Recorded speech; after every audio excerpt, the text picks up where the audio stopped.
No. Rents you can get right off of here. Rent you can get right off of here. Demand is just a demand for usage. If I know the stock in the demand curve, I can read the rent right off of that.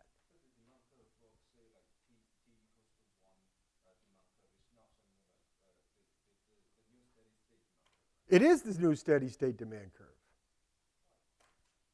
Because the demand is demand for use. I assumed that the demand for use was at one level, and then that day the demand shifted up to a new level. But remember, to get today's rental price, all you need is two things: the stock and current use demand. That's it. You tell me, I want to get today's rent. I got demand to use it. I got the amount that's available.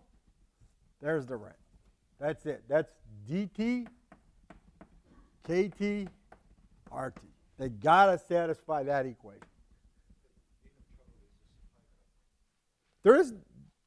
This is just whatever the stock is, has to be on the demand curve.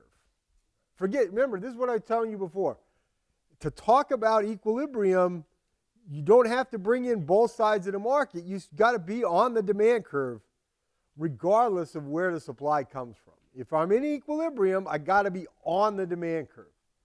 And the fact that I'm on the demand curve is all I'm using here.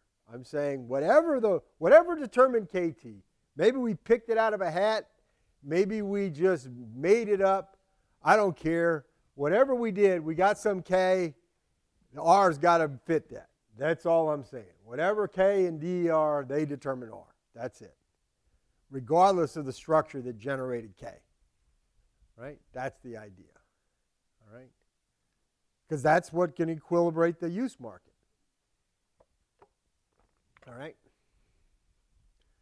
All right, so that's going to be my equilibrium. And then, how do you pick P0? The same process I did before.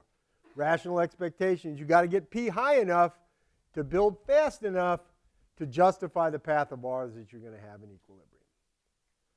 So, and that's where that's where the real rub comes in. That we need somehow that the people to understand this market well enough that they can set that P. Now, if they don't set it, it's not necessarily the end of the world, because you just, like I said, if they set it too low, then you'll build slowly and prices won't fall as fast as you thought they were. On the other hand, if they set it too high, that you'll build too fast and they'll turn out to be wrong. Okay. Any questions that people have?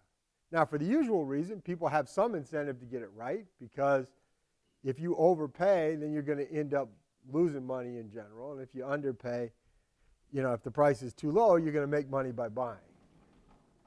All right? Any questions that people have?